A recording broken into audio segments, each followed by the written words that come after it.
Welcome back, everybody. It's been a little while. I've been pretty busy. I expanded my storage room, started working on it, getting it pretty much set up the way I wanted, and I just finished adding these tanks. So there'll be 5 tanks here. They're all 5x5 tanks, so they hold 2,800 buckets. And it's going to be water, lava, fuel, grease soda oil, and then biofuel.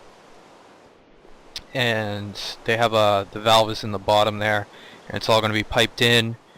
Everything in here is all piped in. You can see the redstone pneumatic tubes.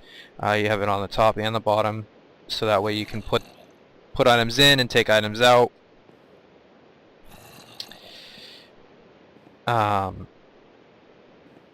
This is just a temporary setup I have here to put my stuff together.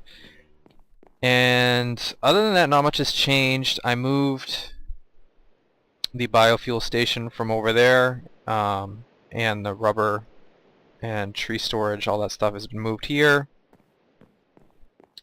And the biggest change, the thing that I've been working on, is like the processing. Basically, anytime I go mining, anytime I go collecting anything at all, anything goes in my inventory, I can open up this chester bag, this ender pouch here. I can put it in. You can see that the wood from my wood farm is going into the ender pouch, and it immediately comes out and it gets processed. Any excess that can't be processed goes into storage.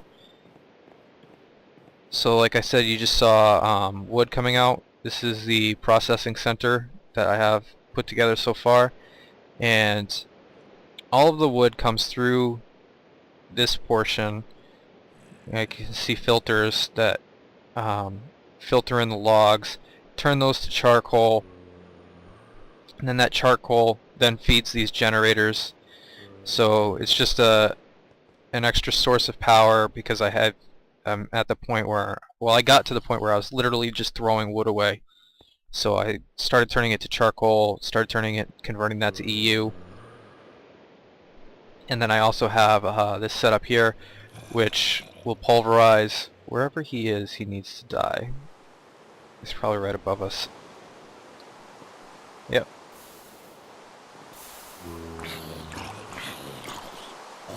Yeah, die. And of course it's raining. Always rains. And this here just pulverizes cobblestone into sand, and then half of it goes to storage. Well, half of it goes back into the system. I didn't account for that. I'm gonna have to fix that. But it pulverizes sand and gravel, and then I'm gonna have to add in another filter so that only sand goes in here. But then it'll turn half the sand into glass, and all that goes back into the system. And this here is, again, cobblestone turning it to smooth stone. And because of the way the pneumatic tubes work, it will go here first, and if this is full, then it'll go here. And if the glass and sand barrels are full, then it won't be able to process anymore, and it'll start processing smooth stone exclusively. Also, this here turns all the saplings from the tree farm into biomass, and then converts that biomass to biofuel, which again powers a generator. So converting excess saplings into EU. And then we have solar panels, and there's Bluetricity solar panels above this, and a Bluetricity battery box. So we have a few advanced solar panels, again producing EU. We have electrical engines to produce MJ. And this is the redstone energy cell with the redstone energy conduits, which are significantly superior. And I am probably going to get these Buildcraft pipes switched over to the liquid ducts, just because you don't need the redstone engines, you can actually have the pipe just automatically pump for itself. And we have here a retriever that just keeps the stills filled with fertilizer. And that's about it. What I have here is the groundwork for my industrial grinder, which is what I'm going to be working on next. And it's going to have 9 aqueous accumulators to keep the 4 industrial grinders filled with water. And it will take all of, well, not necessarily all of, whatever is most beneficial, it'll take in, grind, and then put back into the processing system, which will then, further down the line, there will be a station that will smelt all of that stuff into ingot. And the way that this is set up is that it doesn't pull automatically from storage. Getting a little lag there. It pulls from excess. Another one, what the hell? So you can see the restriction tube here. So it will attempt to any new items coming in will attempt to process. If they can't process, then they go to storage. Let me out. So anything that's already here doesn't get pulled out, minus the fertilizer here. That's the only thing that gets automatically pulled out so that I can keep those machines filled with fertilizer. That may change in the future if I end up developing some kind of fertilizer problem. I don't foresee that being an issue, but we'll see. And that's pretty much what's been going on. We got an additional few people on the server, which has been great. A lot of them have been on regularly. And let's see, we've killed the Ender Dragon. We now have an end portal, and I've been working on soul stones. I got 100 Endermen in there. Creeper, cow. But yeah, I've been working on that, and upgraded some of my barrels. Like I said, the wood, the cobble, dirt, and I'm going to continue upgrading them in netherrack as they need. I probably won't. I don't know. I probably won't need to upgrade the ore barrels. I don't know about the dust. Probably will upgrade the ingots. We're at about half on our copper. I don't know, we'll see. It's something that I'm going to continue to monitor and figure out what needs to be upgraded and what doesn't. I'm not just going to upgrade everything, because it just wastes a waste of materials. Yeah, but that's what's been going on. I got a couple more bees. I got, when we're into the end, I got some ender bees. I got some steadfast bees. I've been, I wish this freaking rain would stop. I've been kind of digging this out. Oh, I got a mining laser and using just explosive and scatter just to dig underneath this whole thing out. I was originally gonna go with like a pit where the water is flowing down into the middle, and then the island was just floating over it. I have since I think I've changed my mind since then. I think I'm gonna pump all this water into a void pipe and just have it drop off straight cliff into bedrock, and then have the island floating over the bedrock, and possibly maybe use the mining laser and do some explosive to make it look like maybe it's eroding into the bedrock. I'm not really sure. Did a little work on the honeycomb there. Got that dug out quite a bit. Started putting some machines together for the... I wish it wasn't raining. I would make this the take a screenshot, but if it stops raining, maybe I'll do that. I also got this little. This is somebody else's building, 6. But I got this put together. It's just used a wrath igniter. Get out of here. Used a wrath igniter, and then this has just been burning since. So you can put an iron block here. You flip the switch, and the block breaker will send the dark iron block down there. You don't have to worry about losing it. God, you guys can't just leave me alone, can you?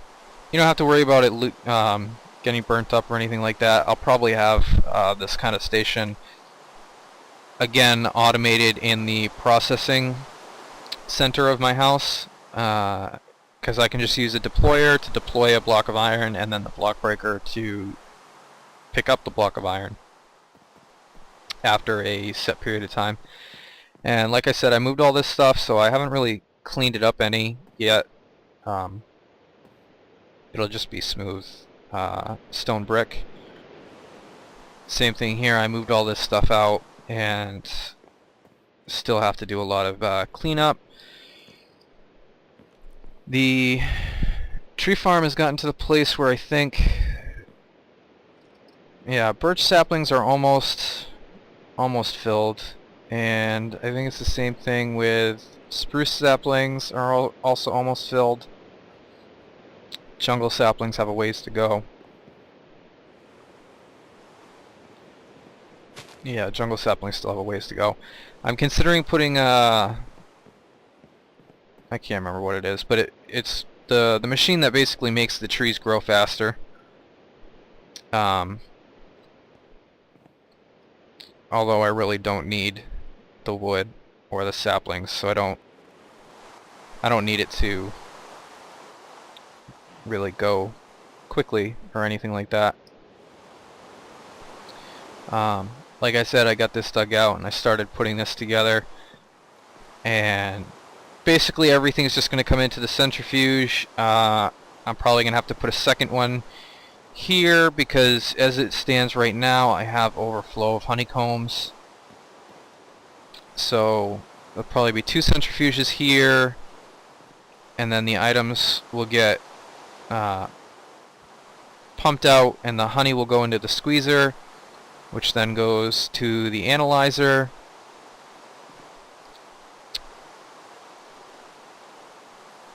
And from there the bees will get sent back into the system.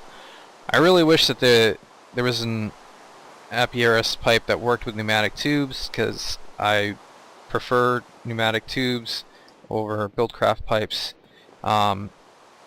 just because of their intelligent design. Like a Buildcraft pipe, if you had this set up, what would happen is half of the items would go this way and then half of the items would go this way every time it came to this juncture. And so once it got to the end of the pipe, it would just spit out. With the pneumatic tubes, no items will go down here because there's nowhere for them to go, and it senses that there's nowhere for them to go. So it's almost like a sealed system in which, you know, you're pumping something in, there's nowhere for it to go, so there's like pressure preventing it, and it works out a lot better.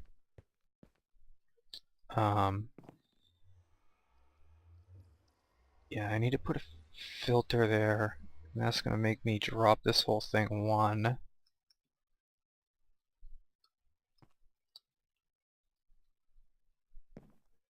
Ah, that's kind of sucky. I'm on here by myself now. Oh, he came back. Yeah, that's what I've got done so far. Like I said, we've added a few new people, and once people get up and going, I'll probably do some server tour videos. Cactus House is pretty, I mean, it's not It's not interesting or fancy, but it's amusing because he's got it set up in a way that it's like he's got a bunch of very small rooms all connected by one wide tunnels. It's very amusing. Alright, I'm good on the jetpack. And then, like I said, this is Six's place with a chunk error going through it for some reason. That's actually connected.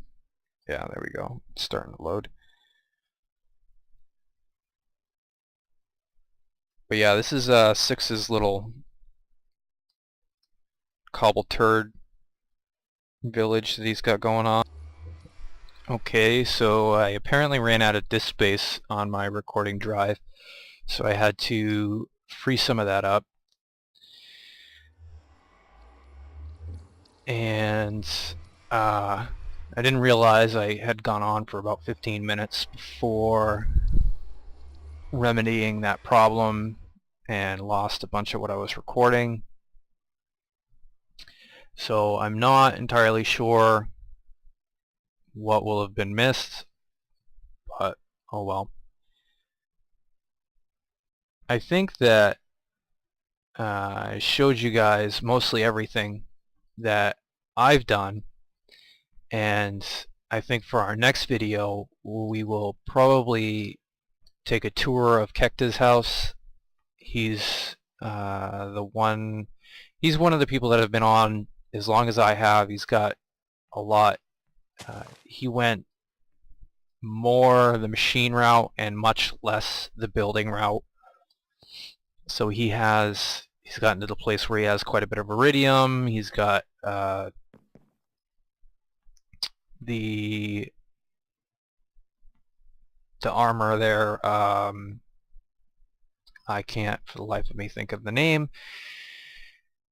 But yeah, his base is very amusing, and we'll do, I think the next video we'll do a tour of his place, and then I'll do another follow-up video of what I've been doing since then, and then we'll do a video of Flagship Fail's place, and then again follow up with me.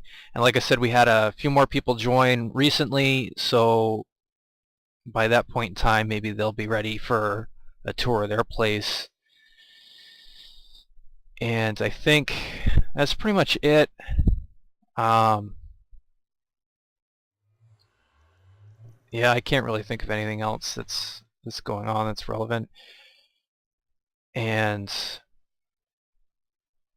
yeah, I think we're gonna leave you there. I think that's it. As always, if you guys enjoyed the video, leave a like. Obviously, if you didn't, don't. And we'll see you all next time.